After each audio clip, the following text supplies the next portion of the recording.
Hey everybody, Alex Miller at Capnian here.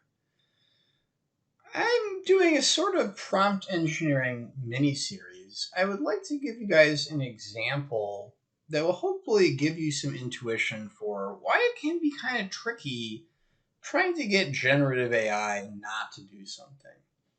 And if you're interested, here I'm going to give a textual example. You can check out my last video for an example involving an image. So I have this prompt here.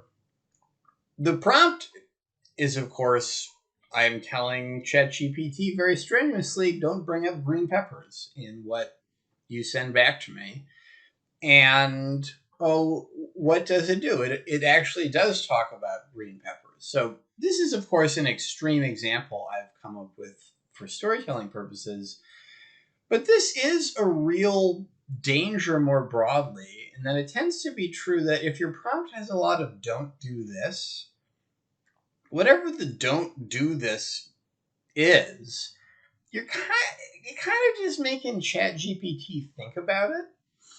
And in any event, it's very often true. This is really a device that just says this piece of text should follow that piece of text, a very high-powered autocomplete.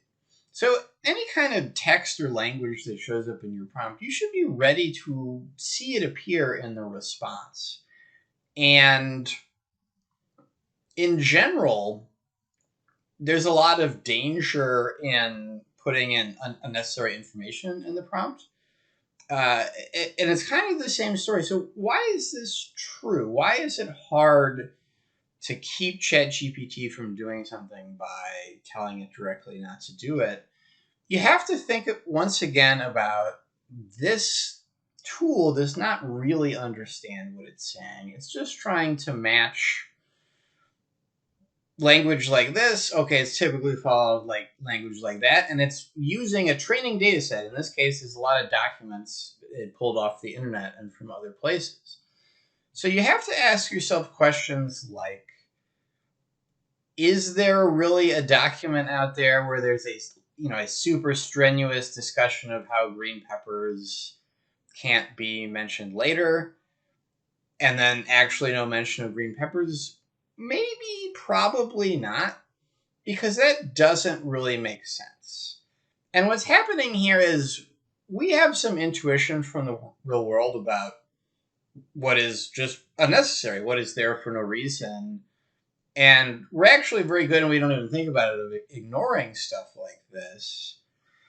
And that's what you and I would do in a silly situation like that. Right? So, A, you wouldn't bother to tell somebody don't bring up green peppers, because it's like, why would they bring up green peppers? We were never talking about that.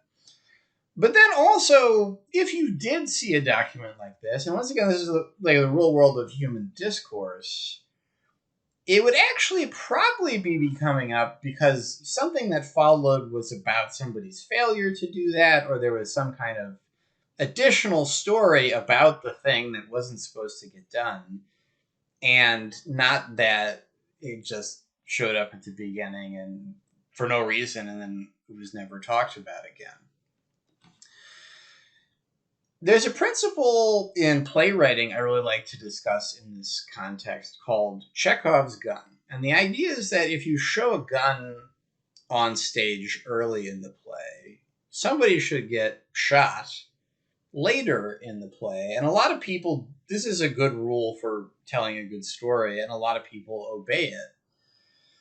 But then, and I guess here, like an interesting aside is that prompt engineering, I think, almost becomes an English class activity in a lot of examples.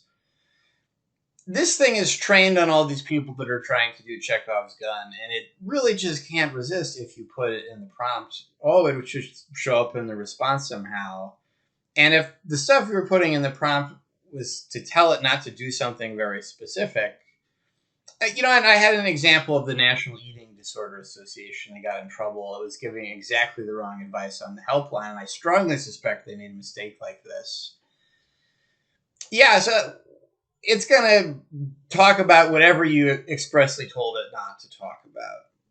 And this is generally a big challenge. I think something OpenAI has actually, for all the complaints about bias and things, maybe some real progress they've made over stuff that was in the past was they actually kind of got it right that ChatGPT doesn't go everywhere and say everything. And this is surprisingly hard to do. And I hope these two examples I've given you guys will give you a little bit of intuition why it's surprisingly hard to do.